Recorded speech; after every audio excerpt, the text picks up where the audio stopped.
At last আমাদের কাছে কোনো রেঞ্জ বা এমন কোনো কিছু ছিল না। শেষ লোকেশন না থাকার কারণে স্যাডেল আমরা লাগাতেও পারিনি। ওই যে 1 ইঞ্চি স্যাডেল ভেবেছিলাম প্রথমে লাগাবো, সেটা হয়নি।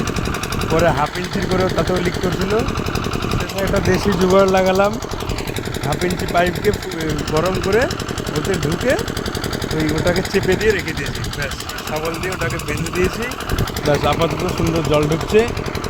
যে আমাদের জেনারেটর চলছে, ওখানে ইয়াসিন কাকা ফুটবলের ওখানে, সেকশন ফুটবলের ওখানে দাঁড়িয়ে আছে, ওইখানে আমাদের মোটর চলছে।